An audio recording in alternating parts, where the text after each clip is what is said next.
Welcome to the DL Gaming Podcast, adding games both new and old to your backlog, one slightly inappropriate episode at a time. My name is Christian, and I would never take the Lord's name in vain. Joining me today is Taylor. I've been sinking deep into Warhammer 40k lore. And Bobby. Still playing video games in my 40s, but don't tell anybody. Okay, except for this podcast, which goes out to literally anyone who wants to hit play on Spotify. It's not exactly a secret. Okay, this week we're going to be talking about Command & Conquer Remastered Collections. I don't know why I put a plural on that. Is that true? Kind of a long title. And Age of History 3, which we didn't quite get to last episode. But first, Bobby, tell me what's new with you. It was an interesting week. So I don't usually talk about work on this podcast, but I'm going to talk a little bit about it. We had some new hires in my department, and it's a fresh new vibe. These are some younger people. We had some old people retire, new people come in, and these guys the other day were talking about video games and talking about their cool gaming PCs. I overheard this across the cubicle, did not jump in, funny enough. Back in my day. Choosing to live incognito. They were talking about a podcast they listened to. That was weird. Anyway. Yeah, but it's just, when I first started in this department, it's a bunch of like IT people. So I was really surprised. I was expecting more like gamers, but not really. So it's kind of cool to be working with people who are gamers, although I haven't like revealed that about myself yet. So right. You haven't come out of the gamer closet. I have not. Yeah, that's in season 3. That's a later arc. Yeah. In Bobby's workplace. Saving that twist. But it's funny though, because anytime like video games come up, like with a coworker or with somebody that you just met or an acquaintance or whatever, it's always difficult because video games are so niche now. And it's like, well, what do you play? What do you play? And it's just like, it's hard to like connect on things. So, I mean, there's a lot of like tentpole games that we've all played, League of Legends, some Call of Duty game, Fortnite, whatever. But for the most part, it's kind of difficult for me just because someone plays video games. It's not like we have that in common. It's just like I play like really obscure indie games and they may play like mainstream games or they may just have one game. So I don't know. I don't know if you guys have had that experience yet. Yeah, I'm always disappointed when the people I talk to are not one of the 50,000 people on the planet Earth who have played Battlestar Galactica Deadlock. Like, oh, what games do you play? Oh, didn't get BSG Deadlock in there. Hey, that's real unfortunate. I always try to act like one of those obnoxious hipsters. They're like, yeah, I've got it on vinyl. You probably never heard of it. Mm-hmm. Yeah. I have the Dark Forces CD special edition case still. Yeah. Well, with the variety of games that we do play, I'm sure there's at least something that you'd be able to connect with someone on. But it's always a crapshoot. There's always chess and checkers too, guys. If you're out there and people are like, I play games and nothing in common, just throw out the old, hey, play any of these classics, some of them that started it all. Backgammon players here. All right, Taylor, what's new with you? Well, actually, sorry. We have a little reminder from seems to be a little yum. I see, Bobby. Oh, that's for next week. Oh, okay. Back to you, Taylor. Recording live from next week. Yeah. Reaching halt. No, I've been getting into Warhammer 40k. Like I said earlier in the show, the game at Gamescom, a new game was announced, Dawn of War 4, that I'm really excited to play. And so in anticipation of that, I started reading Warhammer 40k books after doing like couple weeks of Gacha games and all of that. I was like, I don't want to sit at my computer and play games right now. I just want to sit in my armchair, have a tea, read a book. So that's what I've been really up to. And the one I just finished last night, it's called Watchers of the Throne, The Emperor's Legion. Okay. Now, maybe we could dive a little bit deeper into Warhammer 40k universe, just because I'm not at all knowledgeable with, is it called the expanded universe of books, or is that the universe where everything else springs out of? Is it like book first kind of?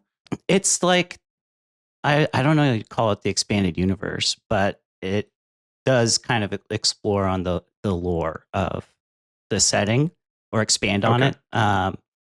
And it's always fun because a lot of these books are just spinning wheels, technically. The setting, like Games Workshop has their setting, right? And they're currently doing Right. something called the Indominus Crusade, which so that way they come out with a new line of models, so like, oh, your Space Marines are the old Space Marines. You got to get the new Space Marines. Got it. And as a result of that, they don't want the story of the universe to like, continue forward too fast. And that actually happened recently in the books. And they had to retcon them and be like, oh, hold up. The Indominus Crusade's not over like the book said. Sorry, guys.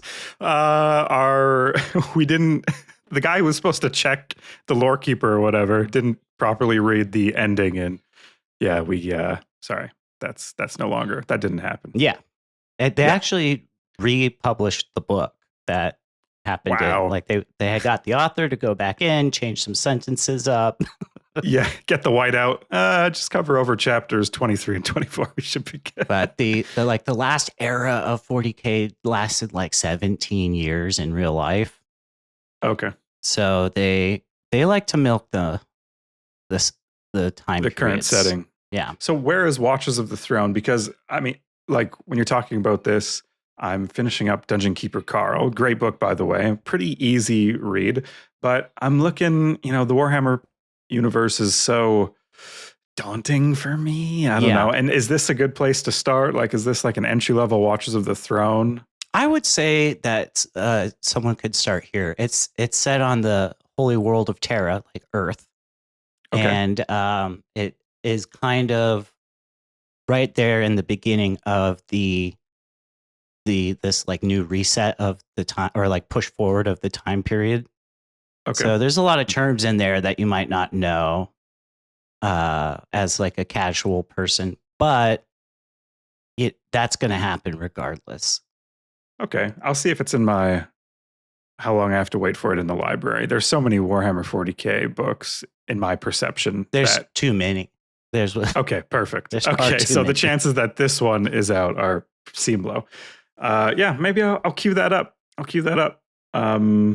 Okay. What's new with me? What's new with the world of gaming is what's new with me. God damn it. Gamescom happened, and I just wanted to. It's such a confusing show or series of shows, I think, for a normal person who plays video games, that I kind of just wanted to break down what is happening at Gamescom every year. So, opening night live pre-show is the first event at Gamescom where new things are announced and new trailers are revealed for us.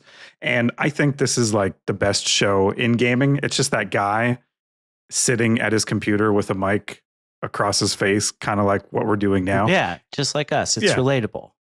Yeah, and he's just like, and this is another game. He'll like say a sentence about it, the trailer will play, and he'll be like, I really like that one.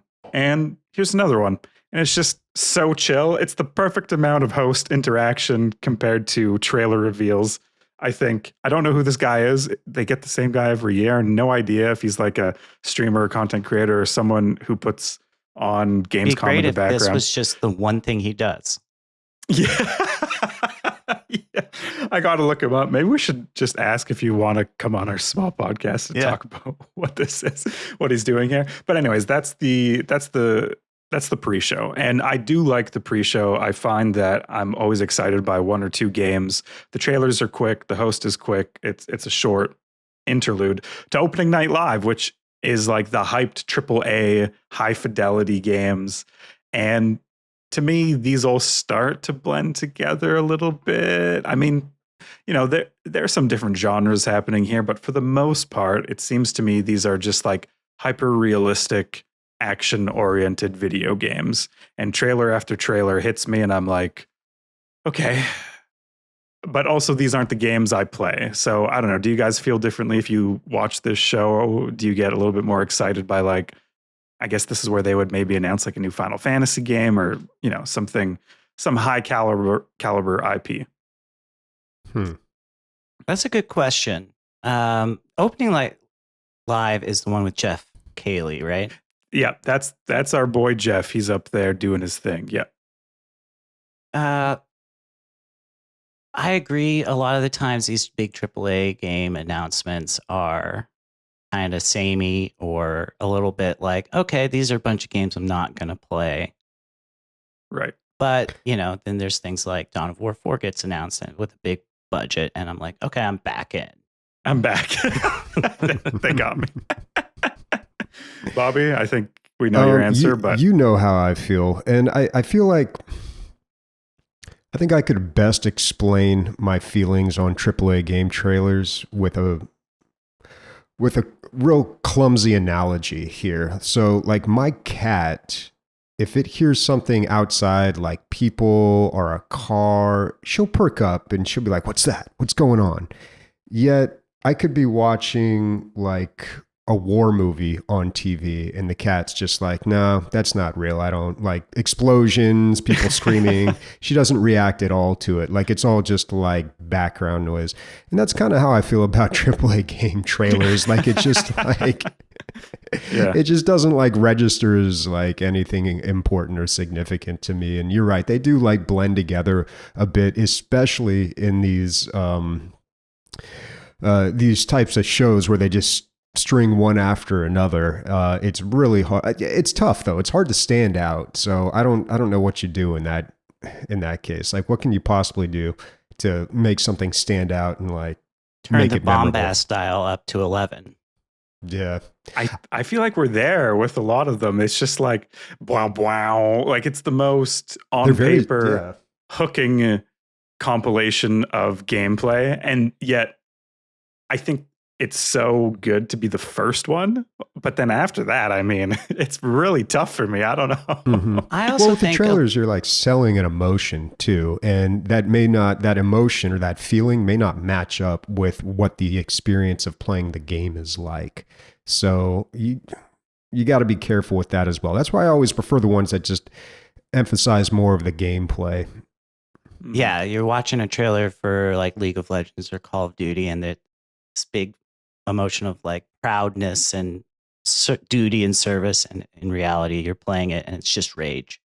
Yeah, I feel not good. My stomach hurts. Yeah, my favorite trailer from opening night live was the Europa one. They did like a Game of Thrones, like going through Europe and India and different parts of Africa and focusing on the civilizations there. And Game of Thrones, the movie, or sorry, the TV show, where different parts of the map would like spring up with buildings or like these clockwork diagrams. And I thought that was not typical, but then like, how do you show a strategy game off anyways? Like really tough to get the buy-in from people who don't play those games, which I think is who they might be targeting if they're announcing at something like opening night live. Anyways, that's a little bit of a bird walk. But after opening night live comes Future Game Show. These are more PC centric games, I would say. There's a greater like genre variety, different art styles, and there's also a lot more strategy games in this one, which is personally appealing to me. It's also a lot of host interaction, which I didn't necessarily enjoy, I do have to say. I kind of felt myself fast forwarding to where the game announcements were on my keyboard and not wanting to watch the show live. But I think this show is like where our audience likely lives. Like most of the titles they're interested in probably are announced or talked about in this Future Game Show segment, which happens after opening night live the day after. And the last show that's a part of Gamescom is called Awesome Indies. So this is the least watched show. I just checked the segment before our recording of this podcast started.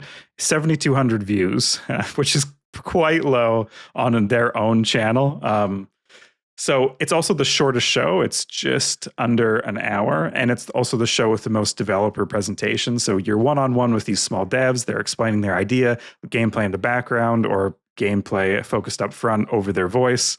And it's the show with the absolute most variety. You can tell that there's so many different ideas here. And there's nothing like heavy in IP. They're not leaning on nostalgia to hook you. These aren't remasters or remakes. This is just like the floorboard of gaming, if you will, and ideas, cool ideas that perhaps are going to percolate upwards. So I think Awesome Indies is the most interesting show. Future Game Show is probably the show this audience likes the most. Opening Night Live is probably the show this audience likes the least. And Opening Night Live pre-show is just a cool little taster that I watch every year because I think it's like around 40 minutes long and it's just a guy showing us games, which I'm here for. Anyways, any disagreements with my categorization of these 4 different things that happen at Gamescom? I mean, they happen, right? How would we disagree with it? Are your opinions on it? Yes. Yeah. Okay. We aren't disagreeing on the existence or of Bobby's these. like, I don't think Gamescom happened. That's my hot take. Europe's not even real, dude. What are you talking about? That's not a real place. What are you going? Okay. All right. And what did we play this week, Bobby? Start us off. Had a little Conquer. Yeah, this week, as promised, I played Command & Conquer the Remastered Collection. This came out a couple of years ago, I think, and I absolutely loved Command & Conquer, the original one from back in the 90s. It may have been the first RTS game I ever played. This is back in 95, made by Westwood Studios. This is hot off the heels of Dune 2, which I think a lot of people was their first RTS. Another great game, by the way. Loved Dune 2. Yeah, they were banging out the hits here. So, man. So this is a remaster remake of both Command & Conquer and also Red Alert. I know I talked about remasters and reboots last week, so I'm going to kind of continue on that trend, but there's a few other things I want to point out about this too. Recently, I talked about a remaster not being done very well. This is a remaster done right. So they allow you to switch between modern and legacy settings in the controls menu, but also with the graphics as well. And you can just hit the space bar and it switches between the old and the new graphics. Just like the Halo. That's what I was thinking. Or maybe it wasn't space bar. It was another key, but I thought that was so fucking cool. Yeah. Yeah, which is genius. Yeah, and I know they've done that in other games. They've did something similar to that in the Lucasfilm games that were remastered, the point and click adventures that Double Fine remastered. Oh yeah, Day of the Tentacle, Full Throttle, Grim Fandango. Those are all great fun. Yeah, that's just such a fantastic idea because a lot of people like me are playing the game playing the remastered version because they loved the original. And they want to see the original, have a little taste of that nostalgia, but we don't want to play the whole game like that. That's pretty rough, man. Those graphics, I mean, 1995, they're not that great. So and it's great to be able to do that in real time because I'll see a building and I'll be like, oh yeah, what did that used to look like? Oh yeah, I remember. I get that little nostalgia hit, then spacebar right back into the graphics that I can actually understand what's happening. Yeah. So yeah, that's an awesome thing. And those remasters by Double Fine, they took it a step further. So they had a commentary track that you could turn on, which was amazing. I mean, that was just like the best thing I've ever seen in a remastered game. I don't know if you can do that with other types of games. In a point and click adventure, you're going at your own pace, so it works a little bit better than say like an RTS. But having a commentary track for a video game, especially from the developers who like made it 30 years ago, and they're talking about the ideas and the way they came up with this puzzle, like it was incredible.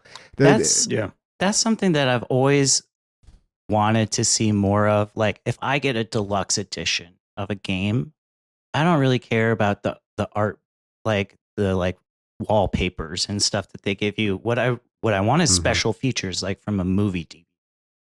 Right. And why aren't those more common? Why don't we get more special features and little bits of fun stuff like that? You know what game had that on release was Star Wars Republic Commando.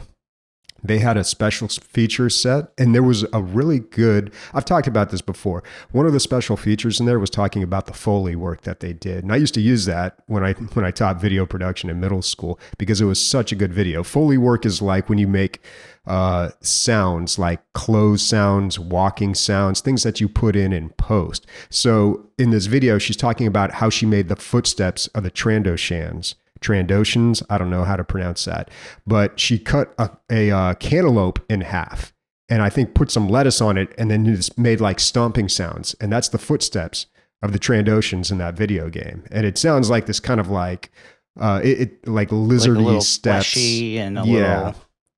Yeah, and Foley work's just fascinating just in general. But yeah, that was such a great video. And yeah, I wish more games did have that, because they do kind of take the easy route. Like, you unlocked an icon or a wallpaper, or, some artwork or something. And I mean, that's kind of cool, but not nearly as cool as like something that had as much work put into it as these like behind the scenes features. Well, counterpoint, I feel like most development teams do release developer diaries and their thoughts on the game as a separate thing for free, kind of as like a marketing thing as well, but also to share their ideas of why they did what they did. Usually it'll be on their YouTube channel or something like that. I mean, I get how the walkthrough in the game is like the extra step we're looking for, but I wonder if a lot of them don't want you to have to pay for like an upgraded edition just to hear their thoughts on what they were thinking. I don't know. I suppose that's more recent though. That's a more modern, like YouTube era thing where you can easily access that stuff. Yeah. And Double Fine is like the top tier of that. Like, they put out a whole documentary not too long ago just of the dev studio and what it's like to be there. Yeah, and I think it's easier on these remasters and reboots because people are buying these and playing these because they want that nostalgia. It's kind of hard to do that on a newer release. Like, if you just release your game, it's pretty presumptuous to think like people are going to care so much about this, they're going to want to know how we did this. Turn the dev track on. Yeah. For Command and Conquer, it's just like certain things you do in the game trigger the dev talk in this remastered edition. Like when you run over a dog, it's like, yeah, we were thinking when you run over the dogs with the tanks, that was a really important thing. I hated that as a kid, Bobby. I would purposefully either build dogs in my army only if I was on a mission where the enemy didn't have tanks, because I didn't want the dogs to get ran over, bro. Yeah, and they in one of the earlier missions, they teach you how to do that. Like, there's a tooltip that says, hey, by the way, you can run people over with large vehicles. And there's a mission specifically designed that has a lot of units. And the only way to really beat it, well, I mean, I guess you could do it another way, but like, it's a lot easier if you just run everybody over. But right. Yeah, you know what would have been fantastic if they included this was the outtakes for the cutscenes, because this is from back in the 90s when every cutscene, well, not every cutscene, but a lot of video games were doing their cutscenes with full motion video. And of course, I'm talking about Jedi Knight, Dark Forces 2. The Command and Conquer games are famous for their FMV cutscenes, and they really leaned into the camp cheesiness of it all. Like in later games, you can see it a little bit in this one, but just not as pronounced. And yeah, I don't know if those exist, but I would love to see some outtakes. So on the remaster, did they remaster reshoot the cutscenes as well? No, they didn't. They didn't reshoot them. I mean, they're probably a little higher resolution. Maybe they upscaled them or something. I don't know. They look like all right. So the cutscenes, I mean, they are those FMV, like with, cheesy actors in front of green screens, but then they also do some like digitally rendered videos in there too. And yeah, I don't know, man. Those cutscenes are like, it like burnt into my brain. I remember those so well. And it's like, one of the things that people always talk about with Command and Conquer, so you always got to bring up the cutscenes with them. Yeah. The Brotherhood of Nod, dude, I love that guy. Where is that guy he has like a little goatee? Yeah. He just look up his evil. IMDb, man. Let's find out about that. What's he doing these days? Yeah. Yeah, but it's a good game. Like they did a great job with the remaster. They redid the soundtrack. They've got the 2 classic games in there. Like they did a fantastic job with this. It was on sale for $5 during the Steam sale, so I had to pick it up. And it's great to like relive all that. And it still kind of holds up like as an RTS. Like it's so interesting to see how like RTSs have kind of expanded and to see them kind of in their like early form like this, but it totally still works as a game. So I don't know, man. If you've never played any of these games and you have no nostalgia for it, it's probably not going to be for you. But like, if you did, it's totally worth checking out again. I feel like RTSs as a genre are kind of for like middle-aged dudes now. Probably, yeah. We've designed out the younger generation. I don't know if they were the best gameplay design. I mean, you could say that about a lot of things, but like, yeah, I think there's so many better types of games out there. I'm sure everybody who plays video games is aware of, what is it, Yahtzee Croshaw? You know, the guy who did Zero Punctuation. Yeah. So he put it best when he was describing an RTS game, and I can't remember which one it was, but he says, every RTS game to me is kind of the same. I just draw, I click and drag a box around all my units, then I right click on the thing I want to die. And like, yeah, that's pretty much every RTS game. I mean, some people getting like the actions per minute and like the micromanaging and the this and that and like stuff, but like 90% of us are just like click and die. Destroy. Yeah. There's this like weird balance of like, you want to watch your units, this army you've built up over the last 15 minutes or whatever, go destroy stuff. But at the same time, it requires so much attention. Mm-hmm. If you want to try to micro things or whatever. Yeah, it's a frustrating type of game design. And well, I thought Age of Empires 3 did this so lovely. The characters were a little bit bigger than other Age of Empire games, like physically on the camera angle of what you were viewing. And the unit count was also a little bit lower than other Age of Empire games. And so I feel like there was a little bit less micro and a little bit more watching, which is probably why other fans of the series didn't like, or one of the reasons why they didn't like Age of Empires 3 as much. But for me, someone with terrible actions per minute, I fucking loved Age of Empires 3. I thought a fantastic job. Yeah. Yeah, it's fun looking at that kind of stuff. Like the new Dawn of War, one of their advertised features that they're drawing from the earlier games is sync kills. So that way you can, zoom in on your guys and watch them do single combat with each other. And, so like the chain sword goes and cuts the guy through or whatever. Right. Which is fun to watch, but. Yeah, the Total War games also had that feature, I think first in Total War Empire. They're like, you could zoom in one-on-one and bayonets are actually fighting and they have these cool kill shots, like stab in the stomach and twist. Meanwhile, you're like, oh man, I got to do this charge. Yeah, I can't look at this. Yeah.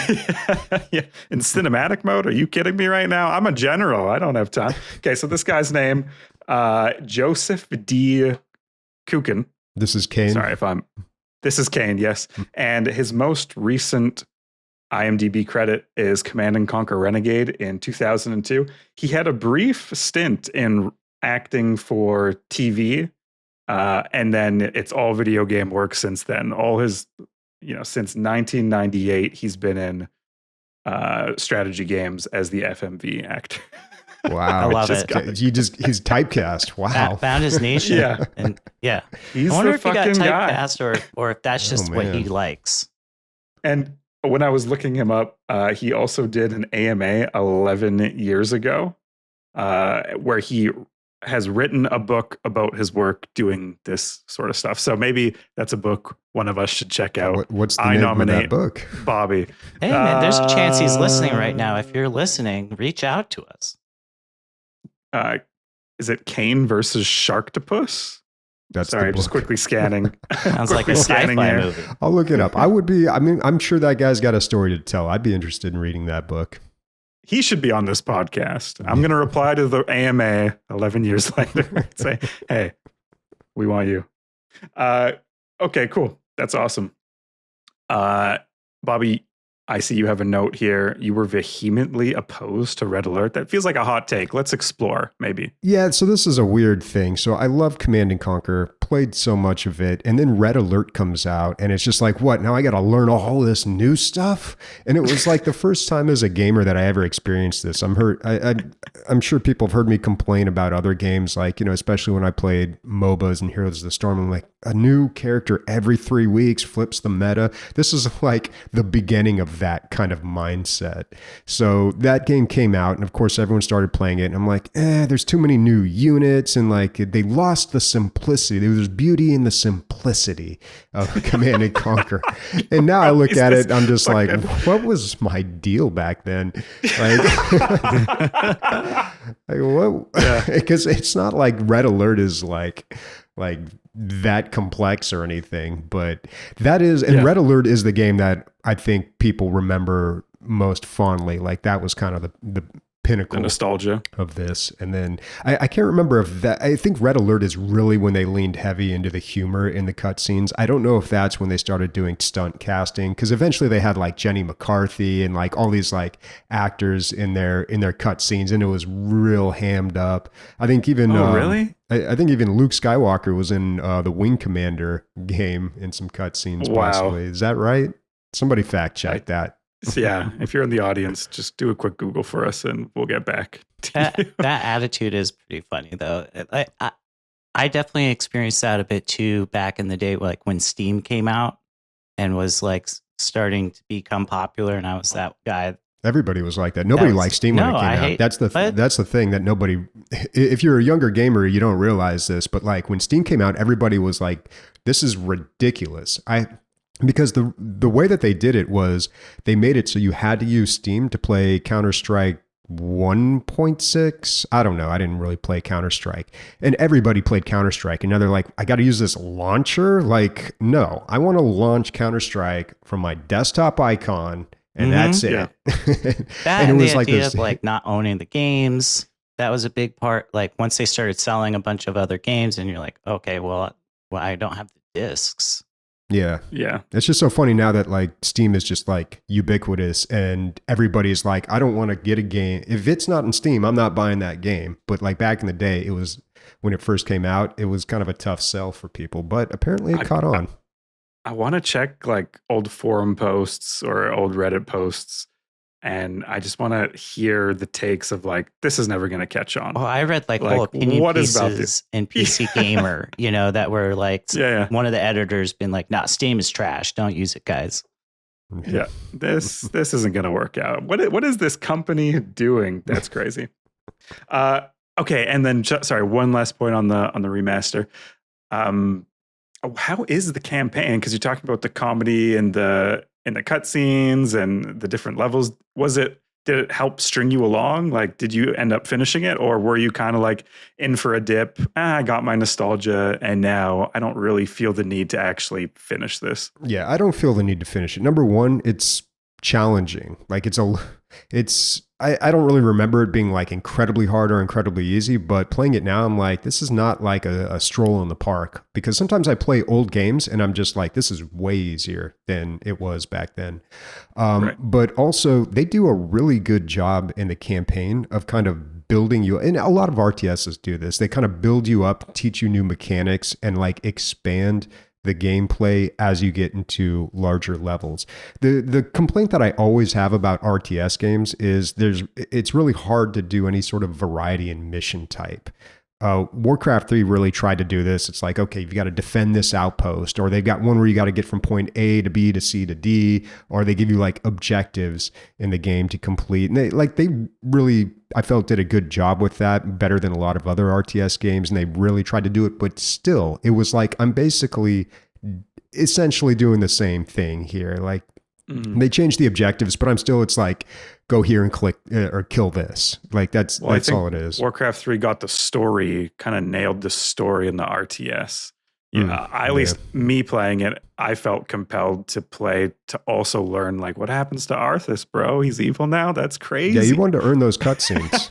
There's some amount too of like needing the players to buy in and do a little role playing. Right. Like Arthas wouldn't fight that way. That's too underhanded for him. Right. Yeah, you're not min-maxing necessarily, but you're using the RTS to experience the story, and you're placing yourself in there. On mission types, Bobby, this just came to me because I don't know if I've talked about this before, but in Red Alert, there was an early mission where you built a base. I think it might be even one of the tutorial missions. And then one of the later missions in the campaign is you have to defend that same base that you made. It would load up your same base and attack you. And so how well you made that first base depended how well you did in this later mission. And I remember understanding this and restarting the whole campaign, going back and building up like a line of pillboxes and like spending way too long on the mission, purposefully not completing the objective just to build up this base so that in the later part of the campaign, I'd have an easier time. That blew my mind as a kid the first time. I was like, whoa, we're going back? No way. My buildings are still there? Oh, my man. buildings are still here. It's persistent. It's awesome. Even in the first Command and Conquer, there's a lot of like taking over someone else's base. There was, and it's funny in that game, you build a mechanic, the unit that does this, and you basically just run that mechanic right into the building and he just takes it over like that. It's not even like Age of Empires with the monks and they do their whoa lo lo lo lo for a little bit and like hopefully they don't get killed by the time the cast goes off. Like no, they just run right in and that place is mine now. You know? This whole building is mine now. What, an empty Tiberium refinery? That's great. All your base are belong box. to us. Yeah. Oh, that's so fun. I'm glad you went back. You know, sometimes on this podcast, someone will play a game and I'll be like, fuck, that sounds awesome. I want to play that game. But then like, that's just not how this works because we're all playing different games and we have to present it. So that's a little bit of a shame. I'm a little bit jealous, but yeah, seems like you had a great time. Guys, I played a game, Age of History 3. So this is a simplified and accessible historical grand strategy game taking place from the Dark Ages all the way to the modern day, 2025. You can play right up until the minute, the second of the current year. And it has technology and to the current day, and it seems to scale excellently through that whole time. There's nothing like, oh, I have fighter jets and France still has pikemen. That's weird. It moves along in a way that I think is hard to balance, and it does that incredibly well. And that is unique for these types of games. There's not another game out there that I know about that takes you from, I think the starting year on this one is right after the fall of the Western Roman Empire for something, 401 perhaps, all the way to 2025. That's super cool.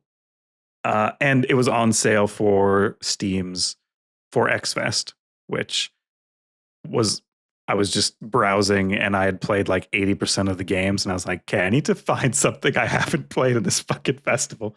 And this was one of them. It's made, as far as I can tell, by a single guy. And basically what this is distilled Europa. And if you don't know what Europa is, it's another historical grand strategy game taking place from 433 to when Napoleon took over France.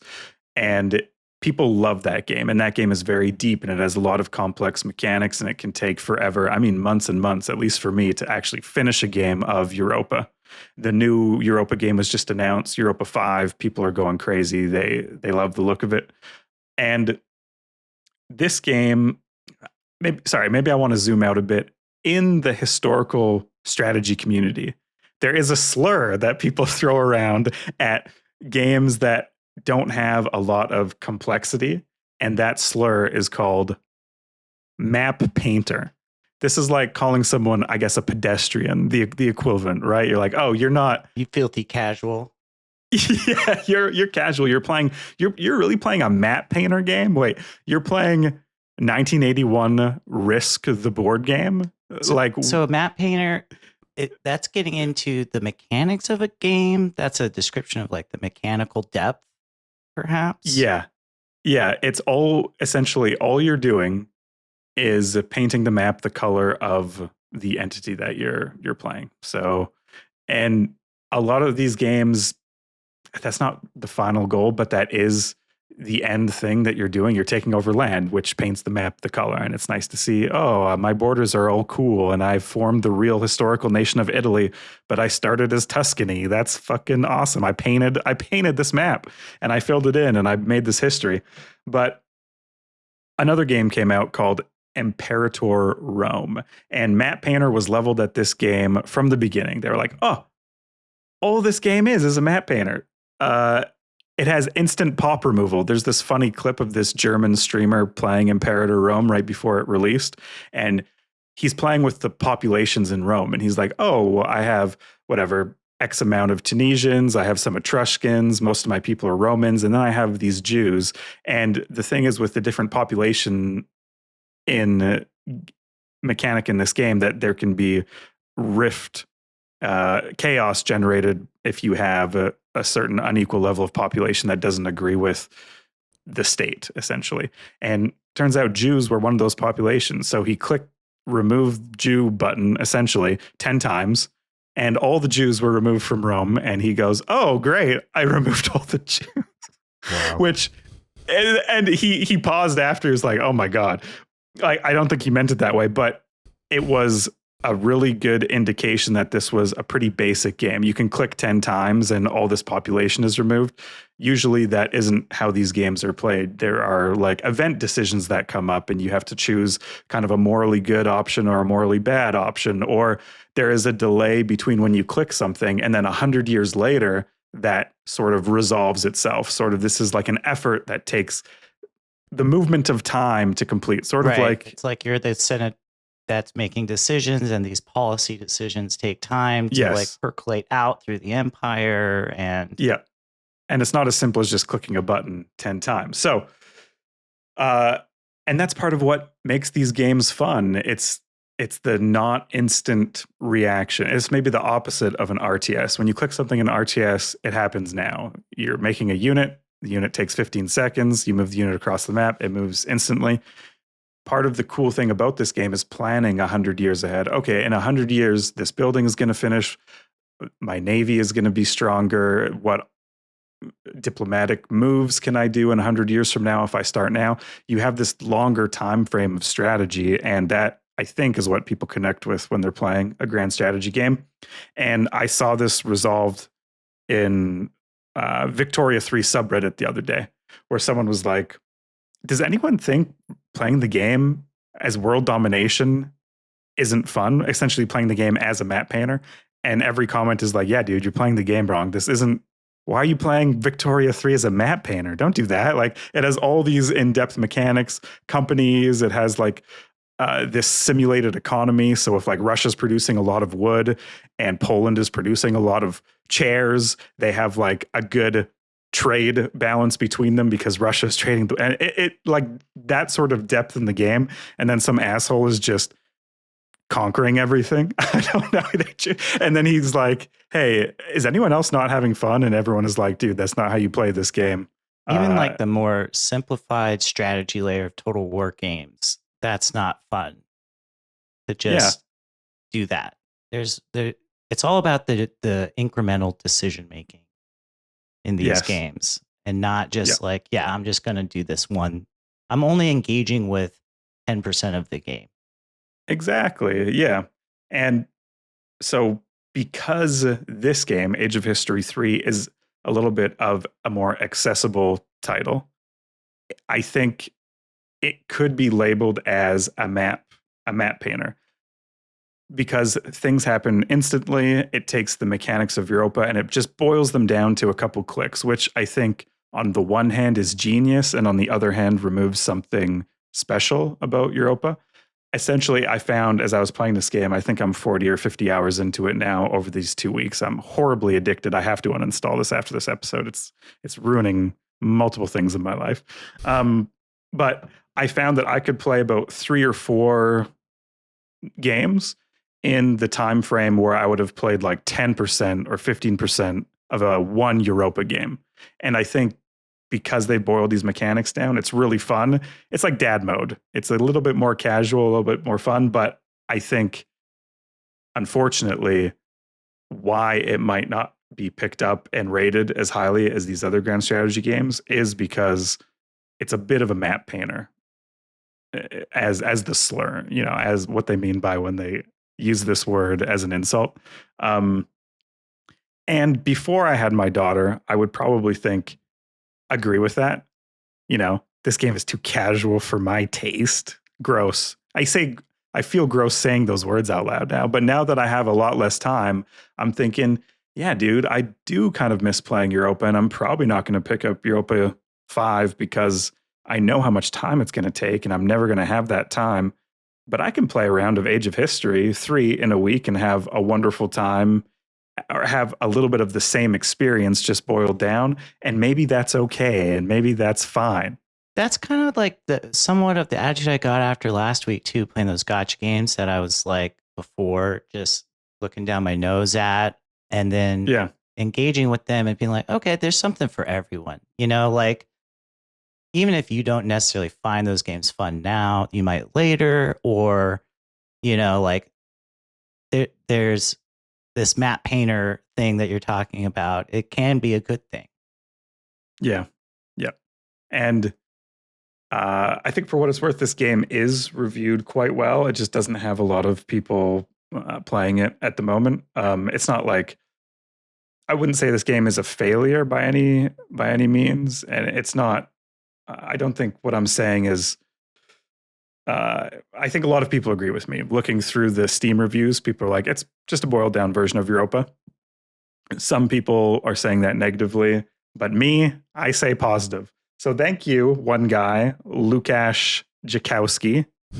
Thank you for spending time making Age of History 3. And you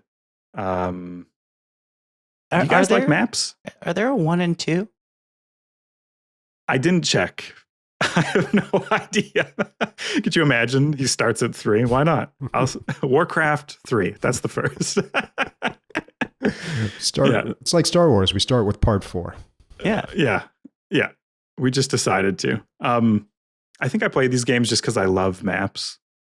Like, I just love looking at maps. I'm on a walk with Mara, and there's like a route closure. And I'm like, look, Mara, it's a map of our city. She's like, dude, what are you talking about? I'm 10 months old. I don't love this. How do you guys feel about maps? And is that why I play these games and perhaps you guys do not? I love maps. I grew up with one on my wall next to my bed. Like I had a big map of the world, and I would lay in my bed and just stare at it when I was bored, and try to memorize the countries and look at the lines like, oh, this one's on a river, but this one's not, you know, like it's on a parallel. Why did they choose that?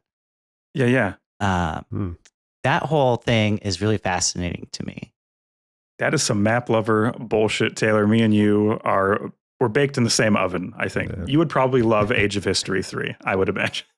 Yeah. I don't think I'm in that oven. You're not in the oven with us? I'm not in the map oven, no. I find maps useful when I'm trying to go places, but beyond that, I don't really look at them. Of course, we're in a different age these days. I mean, I don't think you guys are old enough to remember Thomas Brothers maps that you would keep in your glove compartment of your car. Oh, I carry a road atlas everywhere I go. Okay. All right. So you're prepared. Yeah. You're prepared. I am not. I do remember those fold out maps, though.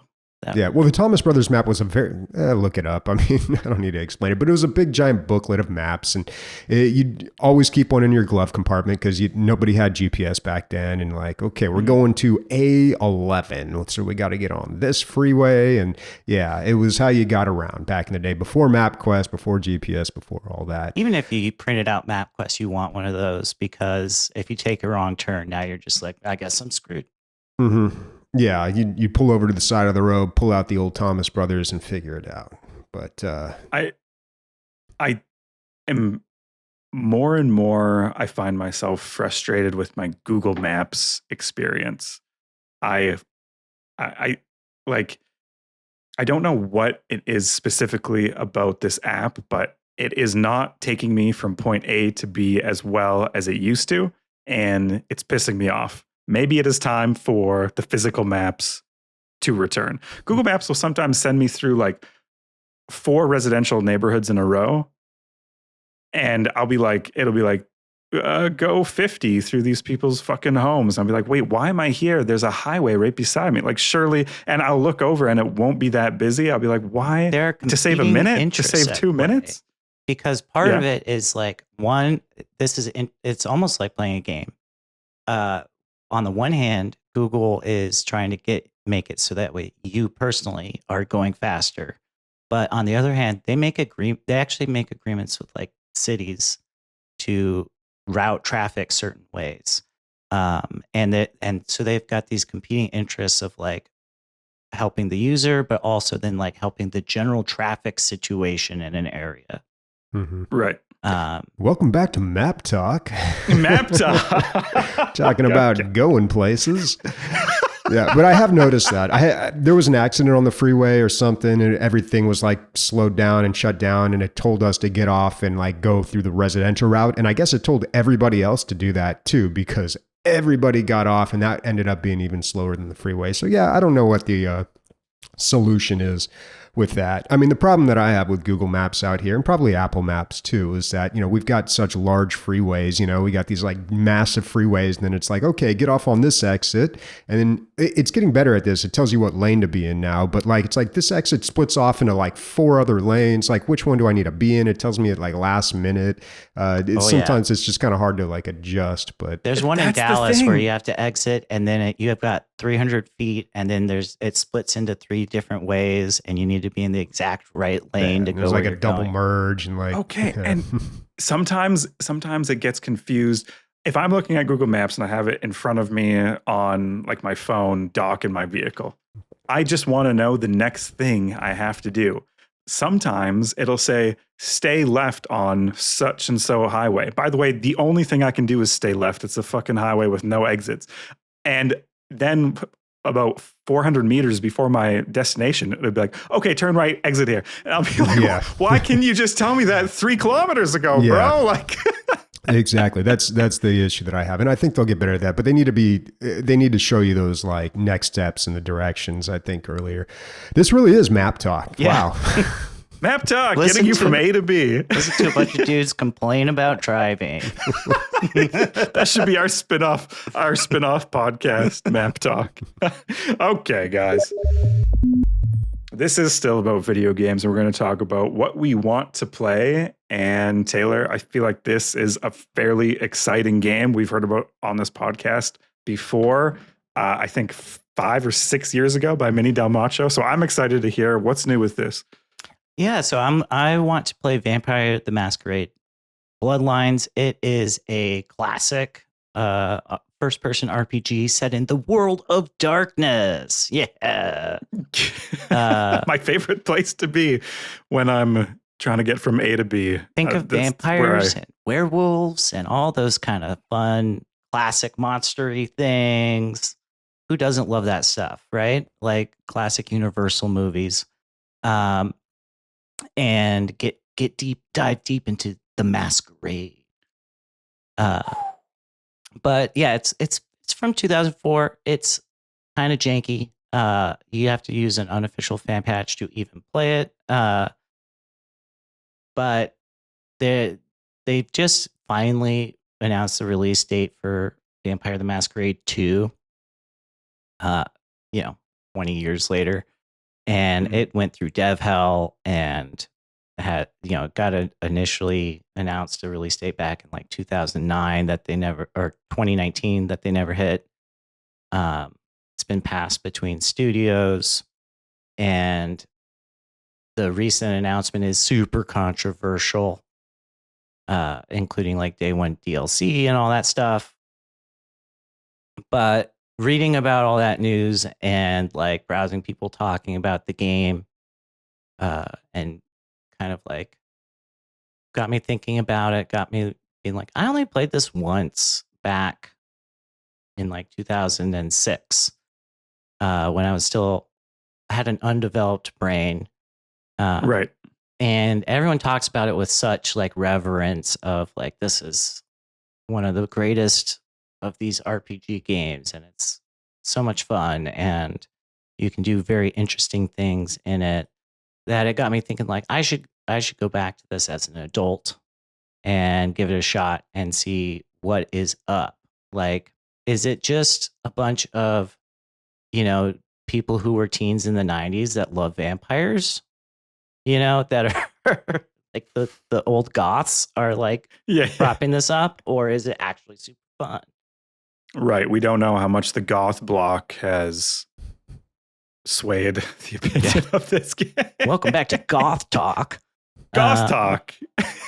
But it also raises an interesting question for me of like, why are these vampire games so cursed? Right. Because there's Vampire the Masquerade, which had it's like even the first one, widely revered as a great example of the genre.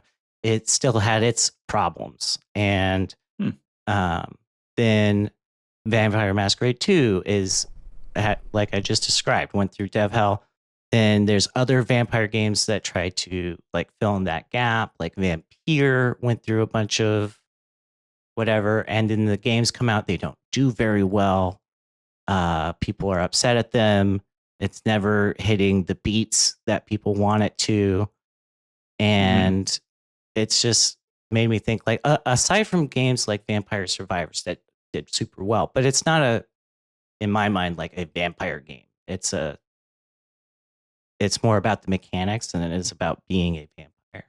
Well, if we, take the Twilight universe explanation of these events, there's a couple secret cabals of eternal beings who live in our world, and they have a vested interest in hiding lore and knowledge of vampires. So I would say they probably have a hand in the development struggles, like Edward Cullen. They're like infiltrating. Yeah, Jasper. I can't remember all of their names, but Alice is one, for sure. Right, they're involved, and they have all the time in the world, and I don't think they sleep. So I think they're fairly effective. Could you imagine you're making this game? These fucking vampires keep showing up. I'm plugging power cables. This guy dressed like he's from 1852 showed up at my door last night. He kept trying to get in my house. It's like, please invite me in, and I've got pizza to share. And it's like, and you're like, I don't know. I won't do. They're like, they're being like mildly inconveniencing, but they're not like they're not like sucking your blood or killing you. They're throwing rocks at your window while you're trying to sleep. Yeah, I can't get any sleep. These fucking vampires are outside. That's my explanation of why these. But I will say, wasn't V Rising quite popular? Is that a resurgence of vampire games, or is that even a vampire game? Yeah, that's a great question. I'd love to hear from our listeners what they think about these vampire games. If you're a big fan of them, do you think that V Rising is a good example? Are you excited for Vampire Masquerade 2? Yeah. I'm hoping out of this experience to get a fun nostalgia trip and kind of remind myself of these halcyon days of the mid 2000s when I played it, back before I had responsibilities. And I don't remember basically any of the game. I do remember that one of the mechanics, though, is what you were talking about, Christian, of like, you can't expose the vampire society. Yeah. That's like, I think vampire games and the Splinter Cell games have a lot in common, where it's like, you are a sneaky, powerful creature, but you don't want the world to know that you're there or that you exist. But you got to suck blood. Sorry, that's just the way God made you. I'm here to suck blood. That's why I'm on this earth. And V Rising, I was disappointed that there wasn't a lot of sneaking in that game. And so I would say I'm on the side of it's not a vampire game. It's just in a vampire setting. Yeah. Like, you need to get into those cool vampire abilities like glamoring or like having amazing charisma or that kind of stuff. And they just lend themselves to RPGs, I think. Yeah. And I think we probably have a vampire among us. I think Bobby, who's been silent this whole section, conveniently, by the way, not talking or giving his opinion. And he always hits us with, you guys probably weren't around when, the stone and the flint touched and we got fire, but back in my day, we had to hit those shit together to fucking get things started. You guys would also be surprised how much he talks about the quality of wood in beds. That is so, yeah, you're right. Yeah. And I've never seen him even near garlic. I don't even know if I've heard him say it. Never seen a reflection in a mirror. Doesn't seem to like crosses. It's all starting to add up here. Interesting. He sleeps in a coffin. That one was kind of a giveaway. All right, Bobby, what are you excited to play this week or in general? So this week, I want to play Dark Colony. And, you know, we usually talk about new games that are coming out. We try to keep it fresh. That's not happening this week, apparently. We got Vampire Masquerade, Bloodlines, and Dark Colony, which is a 90s RTS that should be remastered, but never will be because nobody remembers this game except me and apparently 80 other people who upvoted a post on Reddit asking for a remake. We are strong. There are dozens of us. There are dozens of us, dude. The people are demanding the Dark Colony remaster. There's a market out there for this. A letter writing campaign. So this is just like an RTS about humans versus aliens on Mars. And a long time ago, somebody just like randomly was like, hey, have you played this game before? Like you play PC games, right? And I was like, I'll check it out. And like, I totally got hooked on it. And there are a few things that are kind of special about it, but like even back in the day when this game came out, nobody was like talking about Dark Colony. It was kind of small even at the time, but there's some really interesting things about it.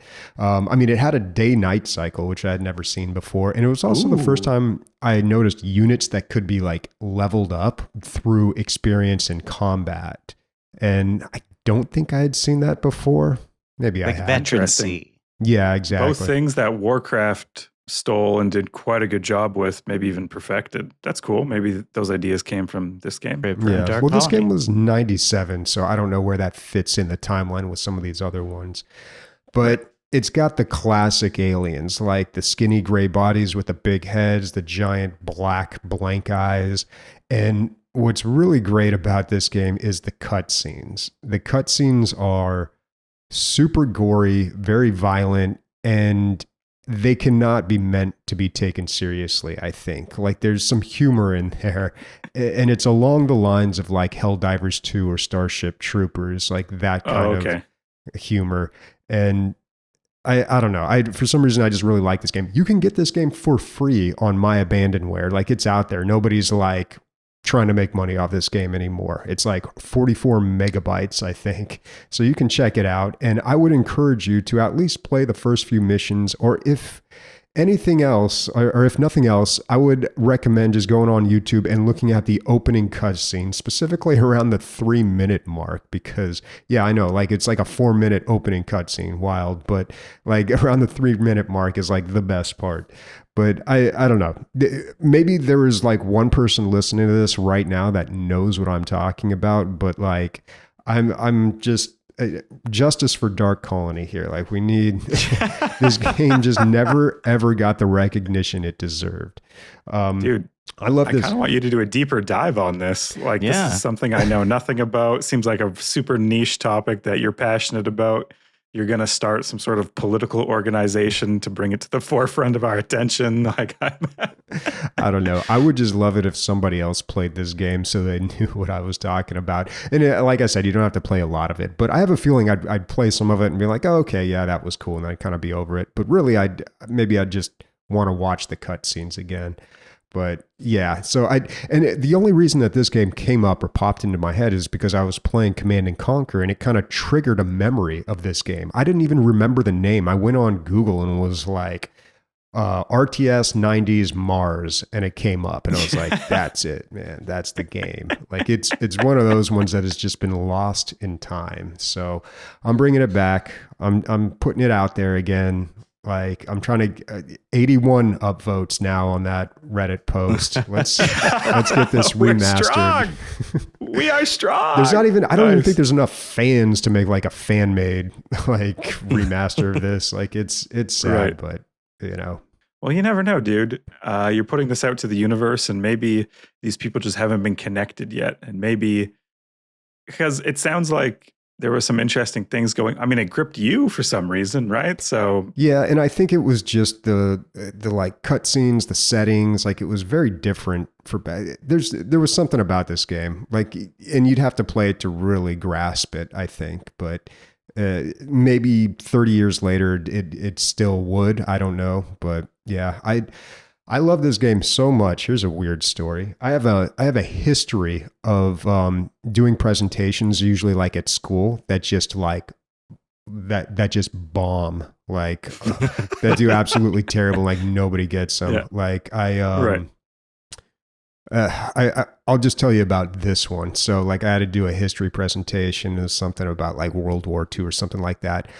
I went into the files of this game, Dark Colony, and I found this like clip, this audio clip.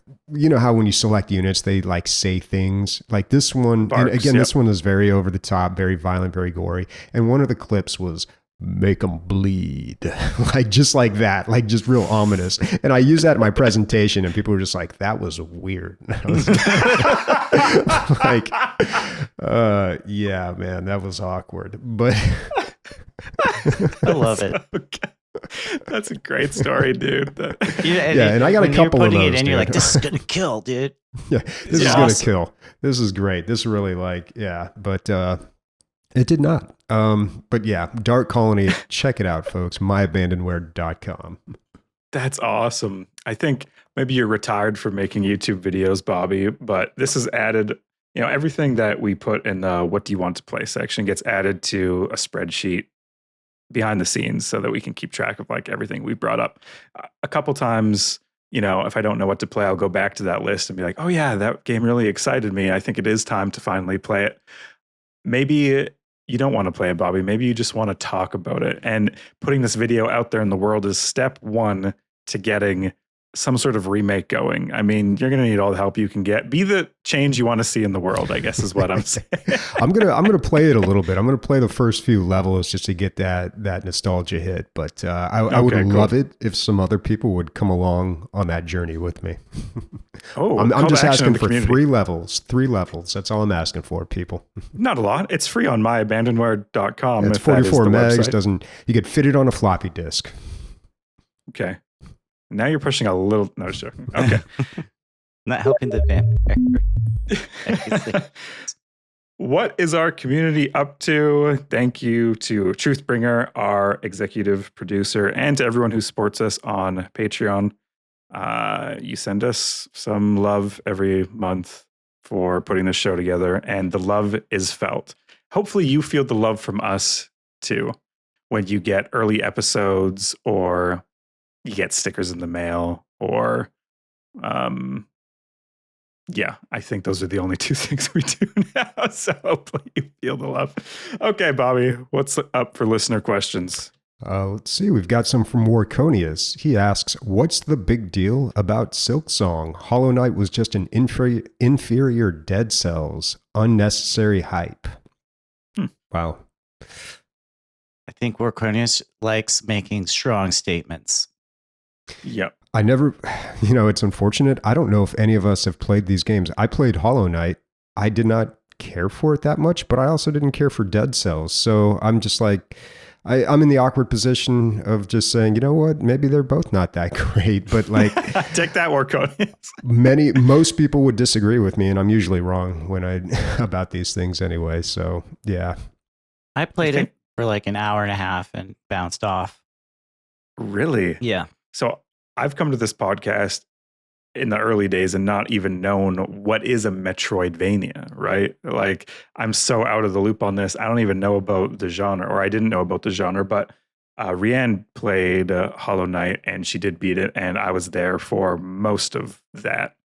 Like, we were just playing on the couch and I'd be watching her playing. And so I think I get it. And I get why people really love it. It's not the game for me. But Dead Cells, never heard of her. I don't know the difference between this. I'm completely unqualified to answer this question. So, yeah. Sorry, Warconius. Yeah. All right. Well, he's got another one. Maybe we can answer this. Has anyone given GTA 5 Enhanced a try? I tried it and it feels great on the Steam Deck, but I had to do some tinkering. I can't believe how well the game holds up and the dialogue is still really funny. Also, if you've never been to LA, Los Santos is a really great copy.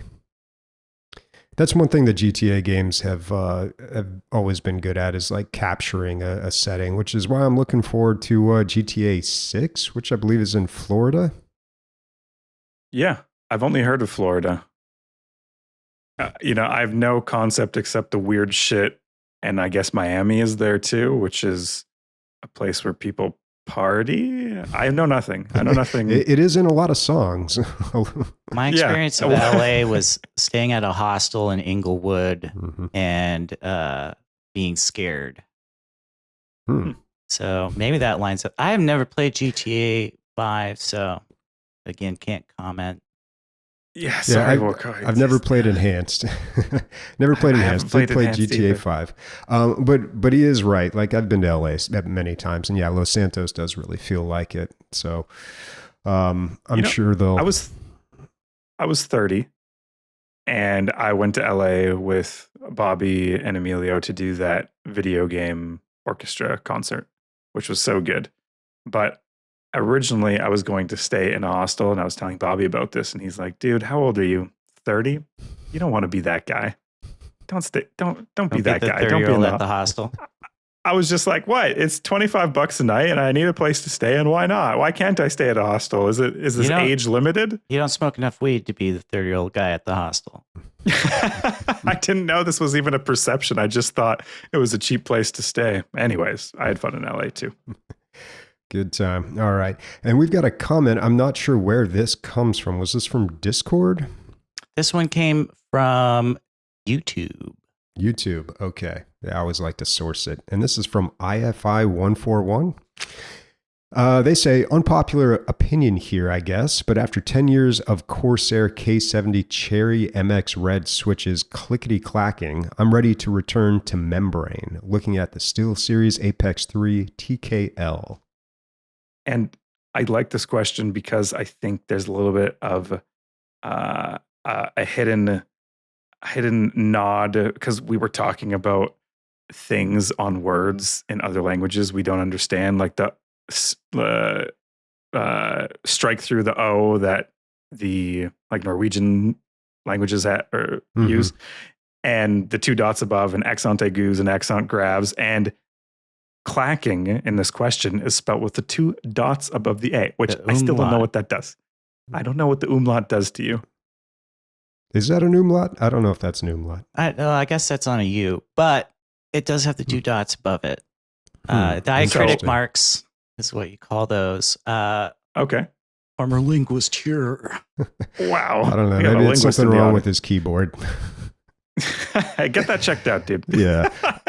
Somebody else was talking up Membrane keyboards as well, and I think I've been hearing good things about like new technology they're doing with Membrane keyboards, but I don't know. I'm still okay with my MX. I still prefer the MX ones. I don't know why, but there's lots of options out there, and it's really tough to buy keyboards and shop around because you don't know until you have it and you type on it. There's really no way to sample it, and there's no way that somebody can explain that to you in a YouTube video or screenshots. It's like buying headphones or something like that where you need to experience it.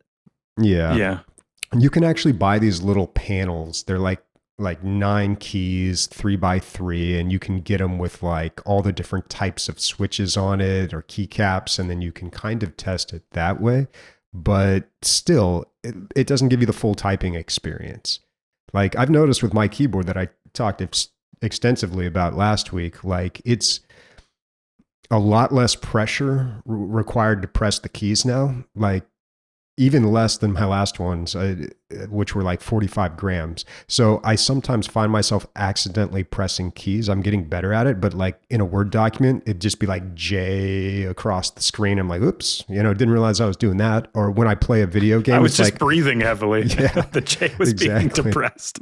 But like in a video game, like my character will just start strafing left. And I'm like, is there something wrong with this game? Oh no, I'm pressing the A key. So it's very sensitive. I'm getting used to it, but yeah, keyboards. All right. And that is the last of our listener questions and comments. I would just like to encourage everyone listening, if you want to support us, check out our social media. We're on all the big ones like TikTok, Instagram, YouTube, etc. You can comment there. We will look at them. And if you are interested in like more varied types of content from us, subscribe there. That's how we know what people are interested in. Yeah.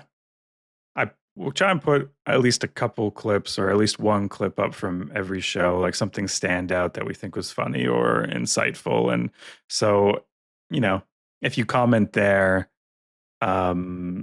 you're showing the love. You don't have to listen to this whole thing. Just scroll our Instagram reels to get the highlights. You don't want to listen to like an episode 2 years ago, but I think seeing like a funny reel of Nick talk about Kenshi, that's always a good thing.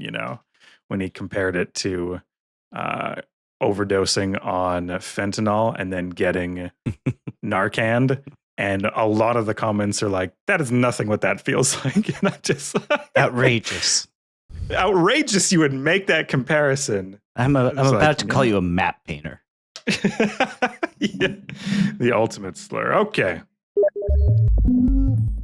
My name is Christian. That was our show. Joining us today was Taylor and Bobby. Next episode. Oof. I don't know if you can hear this. I'm a little itchy. I'm itching my chest into the mic. We have an itch. It's, don't worry about it. It can be solved. It's an itch for itch.io. So join me and Bobby and a special guest as we play in, the breeding ground for great ideas for video games. I think people don't know that Valheim was on itch.io for, I'm going to make up a number. I don't know the exact number. I want to say 3 years before it came out on Steam. And there are a lot of comments of people helping this person prototype the idea. So when it released on Steam, it had already been through a lot of testing and it kind of blew up in a really awesome way. Everyone was playing it. And so I think Itch is just this great ecosystem where that sort of thing can happen. People who are passionate about video game development play other developers' games and leave them tips. And you could also find porn there until very recently. So no more. Okay, join us for that. Our outro. This is the engineer from Domekeeper, the Domekeeper soundtrack. And Taylor, as it's playing, let us know what you think what it reminds you of. Just the aquatic level on Donkey Kong Country. That's what. Or like Bramble Blast. Yeah.